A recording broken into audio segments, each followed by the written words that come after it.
Welcome to रोशन की class YouTube channel. दोस्तों, आप सभी का आज की इस वीडियो में एक बार फिर से बहुत बहुत स्वागत है। आज की इस वीडियो में हम देखेंगे अफ्रीका महाद्वीप का जो हमारा टॉपिक चल रहा था उसका लास्ट पार्ट है। हमारे ये भाग 4 है, आपको पता है। और ये हमारी जो क्लासेस चल रही है वो चल रही है STET के लिए, यानी कि सुपर टेट 2022 के लिए क्लासेस हमारी चल रही हैं। लाइव डेली क्लासेस चल रही हैं यहाँ पे। और यहाँ पे मैं आप लोगों को पढ़ा रहा हूँ जियोग्राफी, और ये आपका EVS का पार्ट है।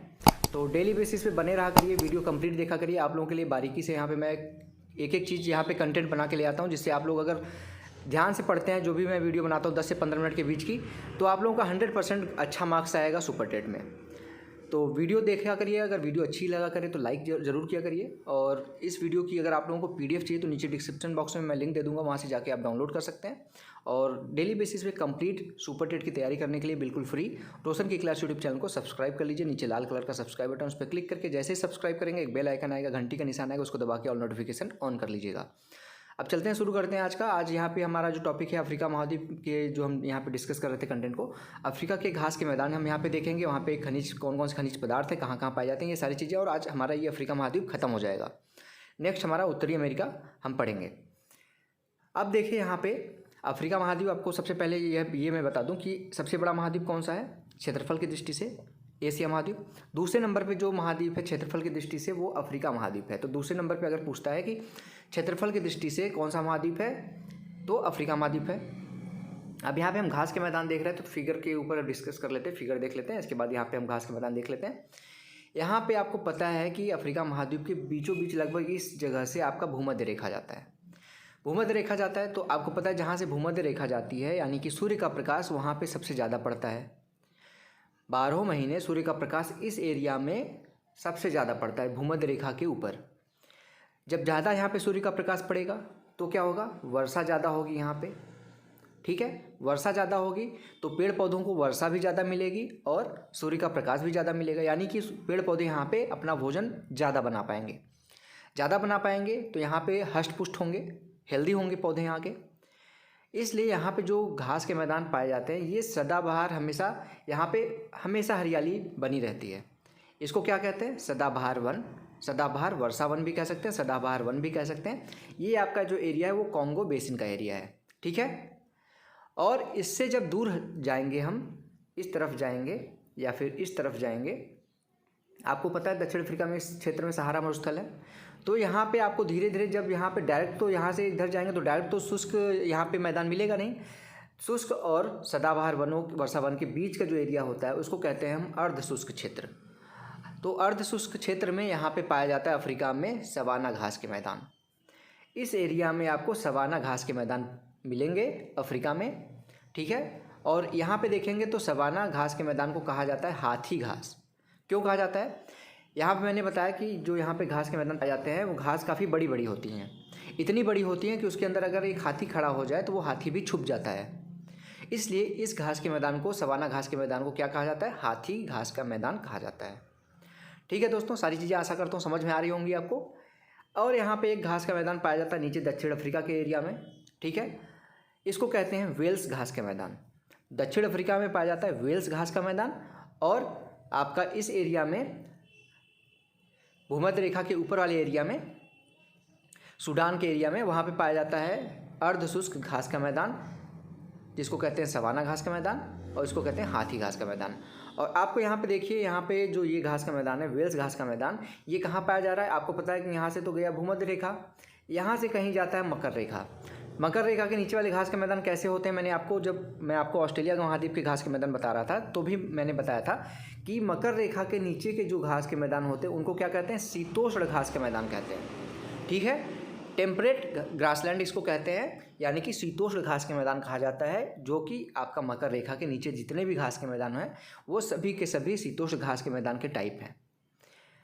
ठीक है, वेल्स हो गया, इस घास के मैदान को वेल्स घास का मैदान कहा जाता है। अब यहाँ पे हम देख लेते हैं प्रमुख कृषि क्षेत्र क्या क्या है, कहाँ कहाँ पे अफ्रीका में क्या क्या चीज़ें पाई जाती हैं।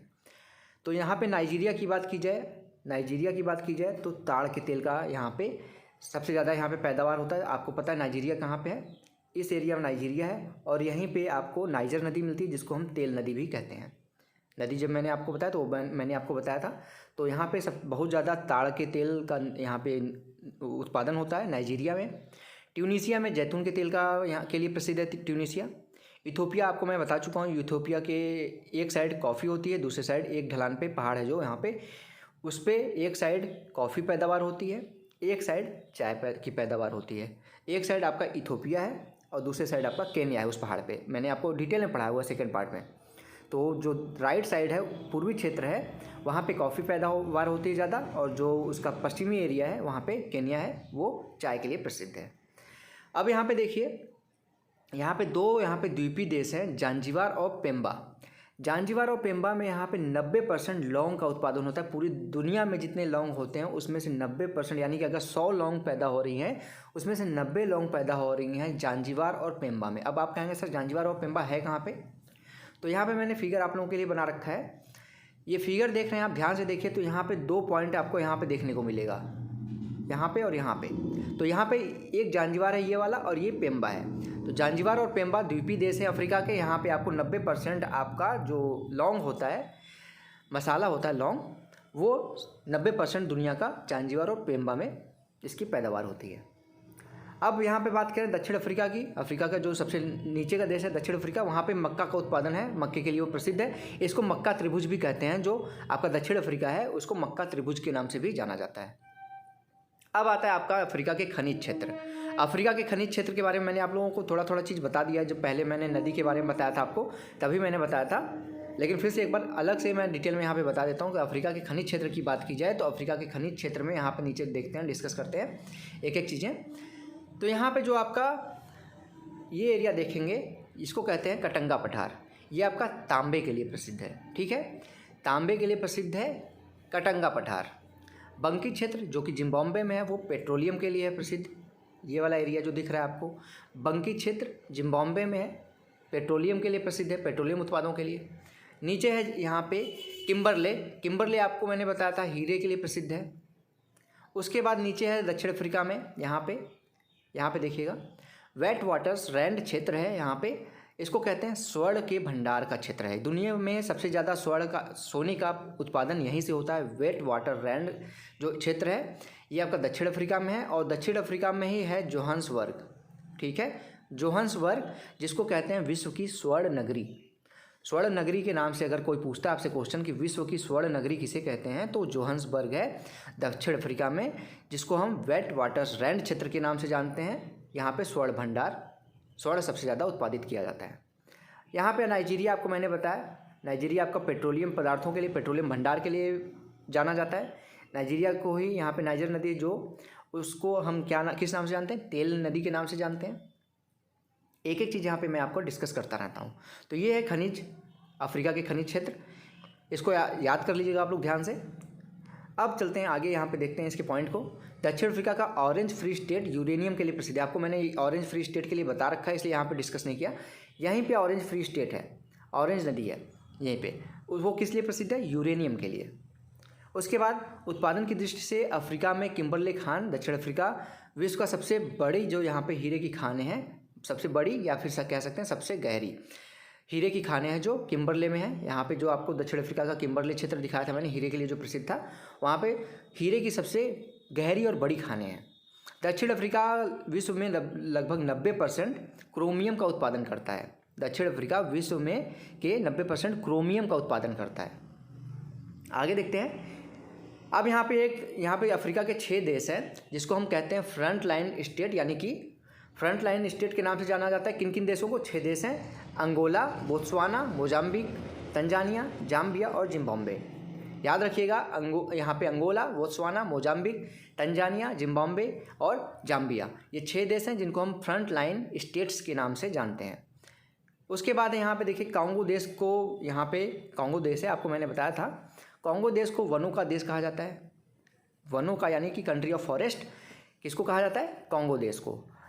नील नदी पे सबसे बड़ा जो शहर है यहाँ पे बसा हुआ, नील नदी के बारे में मैंने आप लोगों को बताया था, जो कि आपका नाइजर नदी से निकलता है। और दो यहाँ पे जो नदियाँ निकलती हैं, एक ब्लू नील, एक श्वेत नील और ब्लू नील, ये दोनों मिलके आगे नील नदी का निर्माण करते हैं। इस नदी पे सबसे बड़ा अगर शहर की बात की जाए कि सबसे बड़ा शहर कौन सा है नील नदी पे, तो काहिरा है, मिस्र की राजधानी काहिरा नील नदी पे बसा सबसे बड़ा शहर है। और यहाँ पे एक क्वेश्चन जो कई बार एग्जाम में पूछा जा चुका है आप लोगों से, दक्षिणी सूडान के बारे में, ऐसे नहीं पूछता, वहाँ पे आपसे पूछ लेगा कि यूएनओ में, यूनाइटेड नेशन ऑर्गेनाइजेशन में सबसे लेटेस्ट में सबसे अंतिम देश कौन सा जुड़ा है, तो दक्षिणी सूडान है। ठीक है, साउथ सूडान जो अफ्रीका का सबसे नया देश है आपका जुड़ने वाला, यूएनओ में 193वां सदस्य बना है यूएनओ का। कई बार ये क्वेश्चन पूछा गया, इसलिए यहाँ पे मैं लास्ट में इसको डिस्कस कर दे रहा हूँ कि 193 नंबर का देश है यूएनओ में जुड़ने वाला, कौन, साउथ सूडान यानी कि दक्षिणी सूडान। और ये जुलाई, आपका देख लीजिएगा ध्यान से, जुलाई लिखा नहीं मैंने, 2011 में ये स्वतंत्र देश बना था दक्षिणी सूडान। इसके पहले क्या था, ये सूडान एक देश था। ठीक है, बाद में ये 2000 जो मैंने बताया अभी, जुलाई 2011 में ये साउथ सूडान और नॉर्थ सूडान के नाम से दो देश बन गए यहाँ पे।